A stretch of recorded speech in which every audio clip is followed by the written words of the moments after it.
नमस्ते दोस्तों, मैं मिस्टर ज्योति आज की बात में आप सबका स्वागत करती हूँ। आइए आज की बात कर लेते हैं। आज बड़ा ही अच्छा दिन है। आज मंगलवार का दिन है। मंगलवार के दिन भगवान हनुमान जी की पूजा करते हैं। उनके मंदिर जाइए, उनको चोला चढ़ाइए और मंत्र जाप कीजिए। ओम हनुमते नमः, ओम हनुमते नमः, ऐसा जाप कीजिए तो आपका दिन सफल हो जाएगा। मैं शुरू वास्तु से कर रही हूँ। वास्तु में थोड़ी सी बातें और आज की खास बात ले लेंगे। थोड़े से उपाय, 2-4 उपाय बताऊंगी और कृष्ण कथा में मैं कुछ ज्ञान देने की कोशिश करूंगी, तो अंत तक बने रहिए और लाभ उठाइए। वास्तु की बात कर लेते हैं। वास्तु में मोमबत्ती की बात कर रहे थे कल। दक्षिण का संबंध अग्नि से है और अग्नि का रंग लाल है, तो दक्षिण में लाल रंग की मोमबत्ती लगाएं। और बच्चों के कमरे में, खास करके बच्चों के कमरे में दक्षिण में लाल रंग की मोमबत्ती लगाएं। इससे बच्चा पढ़ाई में अच्छे से ध्यान ले पाएगा। अगर बच्चों का पढ़ाई में मन नहीं लग रहा है, आप देख रहे हैं कि वो याद नहीं कर पा रहा है, कंसंट्रेशन नहीं हो रहा है, तो उनके कमरे में दक्षिण में पढ़ाई के उसमें अच्छा ध्यान लगाने के लिए आप दक्षिण में लाल रंग की मोमबत्ती लगाएं। इससे बच्चे पढ़ाई में अच्छे से ध्यान दे पाएंगे। भय मिटाने के लिए दक्षिण में मोमबत्ती लगाएं। तो ये थी वास्तु की बातें। अब तिथि और योग की बात कर लेते हैं। आज त्रयोदशी तिथि आज शाम 5:40 तक रहेगी। आज दोपहर 12:36 तक व्यतिपात योग रहेगा, फिर वरियान योग लग जाएगा। 2 योग हैं आज साथ में, तो ध्यान रखें। वरियान योग में मंगलदायक कार्य करने में सफलता मिलती है। वरियान योग में पितृकर्म नहीं करने चाहिए, थोड़ा ध्यान रखें। आज से कल सुबह 7:45 तक स्वाति नक्षत्र रहेगा। स्वाति एक शुभ नक्षत्र में आता है जिसका स्वामी राहु है। स्वाति नक्षत्र का स्वामी राहु है और 15वां नक्षत्र है जिसके जातक स्वतंत्र विचारों वाले होते हैं। ये नक्षत्र हमारे स्वभाव में कोमलता और आत्मनिर्भरता से जुड़ा हुआ है। इसमें मुंडन, नामकरण, विद्या आरंभ करना शुभ माना जाता है। इस नक्षत्र का स्वामी राहु है और इसकी राशि तुला है और इसका संबंध अर्जुन के पेड़ से बताया गया है। तो स्वाति नक्षत्र के दौरान अर्जुन के पेड़ को नमस्कार करें और इसे किसी प्रकार की क्षति नहीं पहुंचाएं। ऐसा करने से आपको शुभ फलों की प्राप्ति होगी।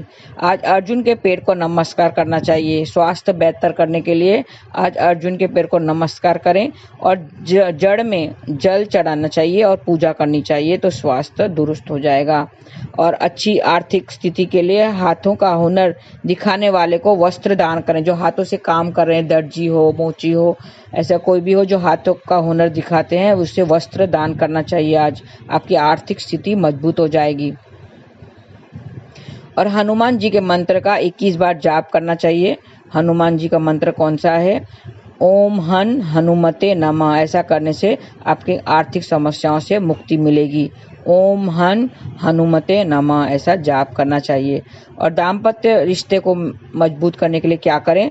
स्नान करके मिट्टी के दीपक में चमेली का तेल भरें, दीपक में लाल रंग की पड़ी हुई बत्ती लगाएं और उसे दीपक को हनुमान जी के मंदिर में जलाएं, तो दाम्पत्य रिश्तों में मिठास आएगी। स्नान करके मिट्टी के दीपक में चमेली का तेल भर के वो मंदिर में रखाएं। दीपक को हनुमान जी के मंदिर में रखना है। हनुमान जी की तस्वीर के आगे दीपक जलाकर बैठ जाना है और हनुमान चालीसा का पाठ करना है। ध्यान रखें, 7 बार हनुमान चालीसा का पाठ करें तो आपको लाभ होगा। दीपक जलाने के बाद हनुमान चालीसा का पाठ करना है। और काम में अगर परेशानी आ रही है तो क्या करें? एक मौली लेकर हनुमान जी के मंदिर में चढ़ाएं। मूर्ति से सिंदूर लेकर अपने माथे पर टीका लगाएं, तो सारी परेशानियां दूर हो जाएंगी। उसमें से मौली में से एक धागा लेकर कलाई में बांध लें और बाकी मौली को वहीं मंदिर में रखा रहने दें। तो ऐसे काम में परेशानियां आ रही हैं तो वो दूर हो जाएंगी। कर्ज से मुक्ति पाने के लिए मंगलवार का दिन अच्छा होता है। कर्ज से मुक्ति पाने के लिए क्या करें? स्नान आदि के बाद साफ कपड़े पहनना चाहिए। किसी उचित स्थान पर आसन बिछाकर बैठें और आसन पर दक्षिण दिशा की ओर मुख करके बैठें और ऋण मोचक मंगल स्त्रोत का पाठ करें। ऋण मोचक मंगल स्त्रोत का पाठ करें। अब वो आपको YouTube में इजीली मिल जाएगा, तो उससे कर्ज से आपको मुक्ति मिलेगी। स्नान करके थोड़े से चमेली के फूलों को इकट्ठा करें और चमेली के फूलों की माला बनाएं हनुमान जी के मंदिर में वो माला अर्पित करें तो परिवार में खुशियां लौट कर आएंगी। प्रार्थना करते हुए एक धूप बत्ती भी जलाएं। मंगल का मंत्र आपको 11 बार जाप करना है। मंगल का मंत्र कौन सा है? ओम क्राम क्रीम क्रौम सह भौमाय नमः। ये मंगल का मंत्र है। इससे रिश्ते मजबूत होंगे। रिश्ते मजबूत करने के लिए ये सरल उपाय है। और बूंदी का, मीठी बूंदी का भोग भी लगाएं। हनुमान जी को बूंदी का प्रसाद का भोग लगाएं। एक छोटी सी मिट्टी का बर्तन लेना चाहिए और बर्तन में शहद डालकर ढक्कन लगाएं। हनुमान जी के मंदिर में रखाएं तो सुख समृद्धि बढ़ेगी। आज आपको श्री हनुमान जी की उपासना करनी चाहिए। पूरे दिन आप हनुमान जी की उपासना करें और हर श्रृंगार के पत्तों से हनुमान जी की पूजा करें। हनुमान को केसरिया सिंदूर भी अर्पित करें। उनको केसरिया सिंदूर अर्पित करना है और फिर बच्चे के माथे पे सिंदूर लगाएं। उनके दाएं पैरों से सिंदूर लेकर आपके बच्चों पे माथे पर लगाएं तो बच्चों के मन का भय खत्म हो जाएगा। जो बच्चे के मन में डर है वो खत्म हो जाएगा। और संतान को सुख पाने के लिए क्या करें? एक जटा वाला नारियल और 1.25 मीटर लाल कपड़ा लें। नारियल पर वो लाल कपड़े से लपेट दें और उस पर मौली चढ़ा दें। नारियल हनुमान जी के मंदिर में चढ़ा दें तो इससे आपके संतान की सुख मिलेगा। मंदिर में बैठकर हनुमान अष्टक का पाठ करें। मंदिर में बैठकर हनुमान अष्टक का पाठ करना चाहिए। आज के दिन माँ सरस्वती की उपासना भी करें तो आपके खास काम, कुछ विशेष काम में आपको सफलता चाहिए तो वो पूरा करने के लिए माँ सरस्वती की उपासना करनी चाहिए। आज घी का दीपक जलाएं और देवी माँ के आगे भोग भी लगाएं तो खास काम पूरे हो जाएंगे। तो ये छोटे से उपाय हैं हनुमान जी के। हनुमान पे चोला चढ़ाएं, चमेली का घी का दीपक जलाएं, चमेली का दीपक जलाएं और उनको सिंदूर चढ़ाएं, सिंदूर भेंट करें और उनके पैरों से सिंदूर लेकर अपने मस्तक पर लगाएंगे तो आपकी सेहत में सुधार आएगा। तो ये हनुमान जी के उपाय थे। आइए हम कृष्ण कथा में थोड़े से बातें कर लेते हैं। लोगों का जीवन किस तरह है मैं बताना चाहूँगी। लोग क्या करते हैं? काम पर तो जाते हैं। उनकी दिनचर्या कैसे होती है? सुबह उठते हैं, नहा धोते हैं, नहा धोकर नाश्ता करते हैं, फिर ऑफिस जाते हैं और फिर शाम को घर आते हैं, खाना खाते हैं और सो जाते हैं। दूसरे दिन फिर वही रूटीन होता है। सुबह उठता है, नहा धोकर ऑफिस निकल जाते हैं, रात को घर आना, खाना खाना और फिर सो जाना। तीसरे दिन, चौथे दिन बस यही रूटीन चलता ही रहता है। जिंदगी में ऐसी जिंदगी है। ये सिलसिला तब तक ऐसे ही चलता है जब तक उससे कोई बीमारी घेर नहीं लेती है। हाँ, ये सिलसिला यूं ही चलता रहता है। बस सुबह जल्दी उठ जाना, नहा धोकर नाश्ता करके ऑफिस चले जाना, फिर शाम को घर आना, खाना खाकर सो जाना। तो ये नॉर्मल रूटीन है। ये सिलसिला तब तक ही चलता है जब तक उससे कोई बीमारी घेर नहीं लेती। अगर जैसे ही उसे पता चलता है कि उसको कोई रोग ने या कोई बीमारी ने पकड़ लिया हो, फिर ये सारा रूटीन खत्म हो जाता है। ये सारा रूटीन खत्म हो जाता है। फिर एक दूसरा रूटीन चालू होता है। कौन सा रूटीन चालू होता है? डॉक्टरों का, हॉस्पिटलों का चक्कर लगाना। पहले उसका रूटीन था काम पर जाने का, क्योंकि काम पर वो क्यों जाता था? पैसे कमाने के लिए। पैसे कमाना चाहते हैं, हर कोई पैसा कमाना चाहता है, तो पैसे कमाने के लिए वो काम पर जाता था। पैसे कमाने के लिए खूब पैसे कमाऊं, मैं खूब पैसे कमाऊं, ये सब की ऐसे मन की इच्छा होती है। टेंशन होता है कि कैसे पैसे कमाऊं, खूब पैसे कमाऊं। तो यही रूटीन चलता रहता है। इस दुनिया में कोई ऐसा व्यक्ति नहीं है जिसे पैसों की आवश्यकता ना हो। इवन साधु संतों को भी इसकी जरूरत पड़ती है।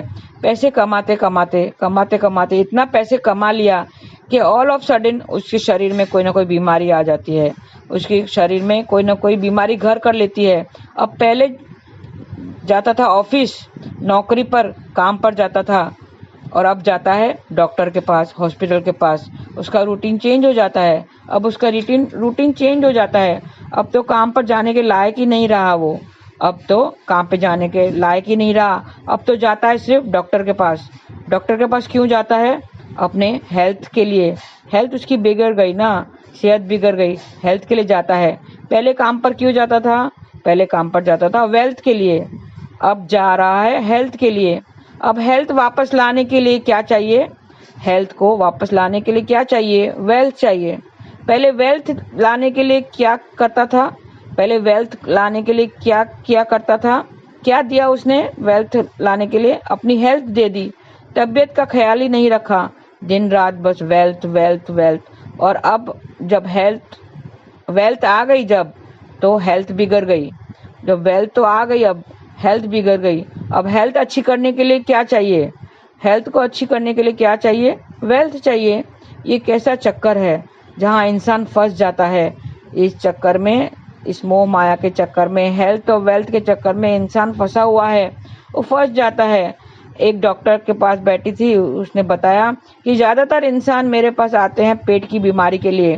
पेट की बीमारी होती है, क्यों होती है पेट की बीमारी? स्ट्रेस से। और स्ट्रेस क्यों होता है?